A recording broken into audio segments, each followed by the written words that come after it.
Sahyadri bulletin media partner Nagar Sahyadri associated by Sahyadri publication.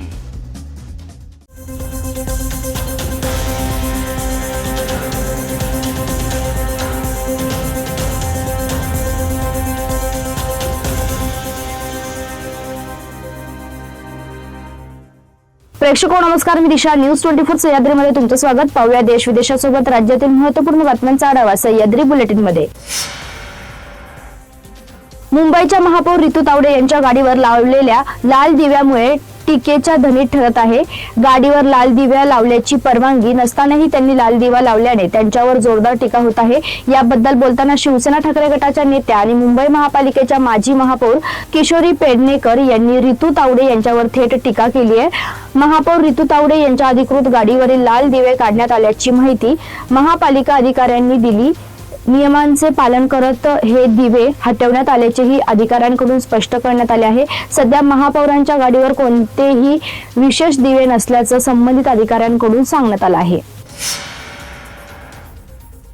राज्यातील महापालिका, विधानसभा आणि लोकसभेच्या निवडणुकांनंतर आता सर्वांचं लक्ष बारामती आणि राहुरी विधानसभा मतदारसंघाच्या पोटनिवडणुकीकडे लागलं आहे। उपमुख्यमंत्री अजित पवार आणि भाजप आमदार शिवाजीराव कर्डिले यांच्या निधनानंतर या दोन्ही जागा रिक्त झालेल्या आहेत। या जागांवर लवकरच पोटनिवडणूक लागण्याची शक्यता वर्तवली जात आहे। आता या पार्श्वभूमीवर मुख्यमंत्री देवेंद्र फडणवीस यांनी एक मोठी घोषणा केली आहे। या दोन्ही निवडणुका बिनविरोध यासाठी आमचा प्रयत्न आहे, असे विधान देवेंद्र फडणवीस यांनी केले आहे।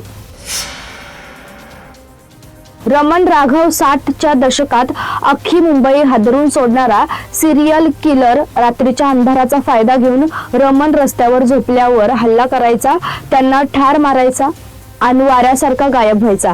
त्यांच्या या कृत्यामुळे मुंबई हादरून गेली होती। आजही रमण राघवचं नाव घेताच अंगावर काटा येतो।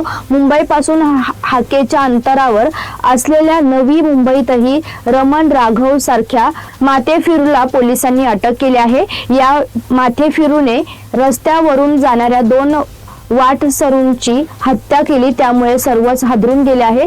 कृत्य का केलं याचं त्याने जे कारण दिलं त्याने सर्वांच्या पायाखालची जमीन सरकली आहे।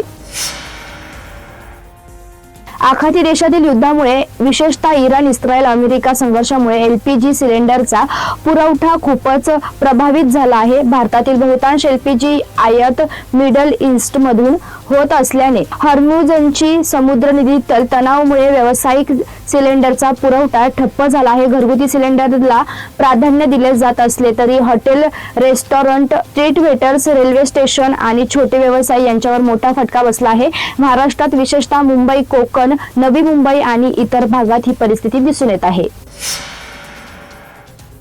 सह्याद्री बुलेटिन मध्ये घेऊया छोटीशी विश्रांती। रोखोक पत्रकारिता, निर्भीड बाणा आणि कणखर भूमिका, महाराष्ट्राचा सखा, सत्याचा पाठीराखा, शब्दांचं सामर्थ्य, विश्वसनीयतेची उंची, न्यूज 24 सह्याद्री।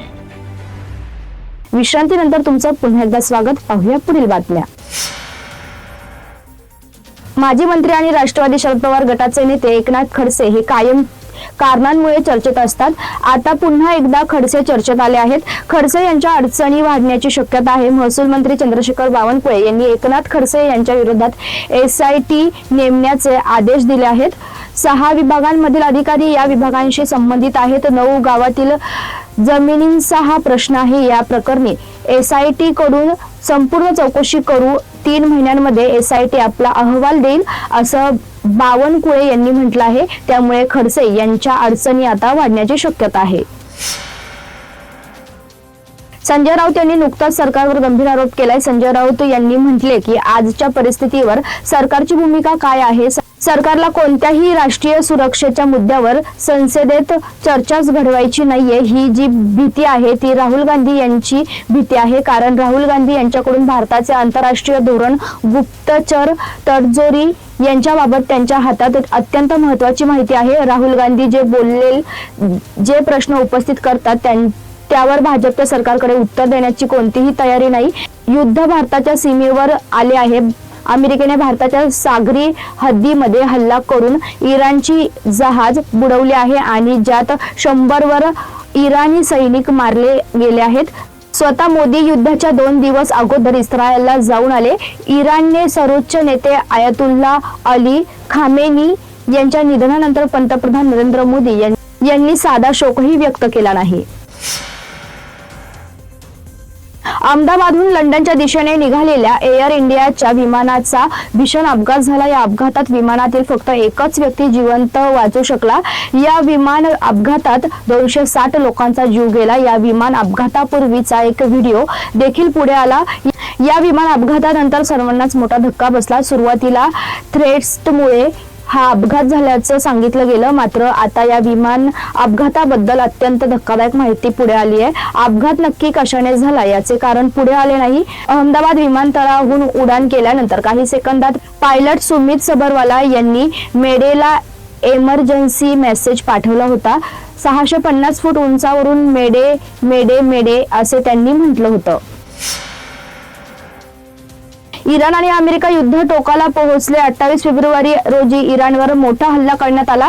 या हल्ल्याला काही दिवसातच इराणकडून जोरदार उत्तर देण्यात आलं आणि ज्या आखाती देशात अमेरिकेचे लष्कर तळ आहेत अशा ठिकाणी हल्ला करण्यात आला. या हल्ल्यामुळे आखाती देशात तणाव वाढला.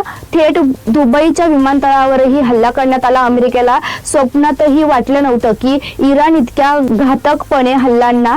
अमेरिकेने दूतावास कार्यालयही इराणच्या निशाण्यावर होती. आता हॉर्म्युझ समुद्री मार्ग इराणकडून बंद करण्यात आला. इराणच्या या निर्णयामुळे जग संकटात आले. तेलाच्या किमती जागतिक बाजारात अस्थिर आहे. यासोबत तेलाचे भाव गगनाला पोहोचले आहेत. काही देशात गॅस आणि कच्च्या तेलाचे मोठे संकट आहे. सह्याद्री बुलेटिन मध्ये आपण इथेच थांबतोय, मात्र तुम्ही पाहत राहा न्यूज 24 सह्याद्री.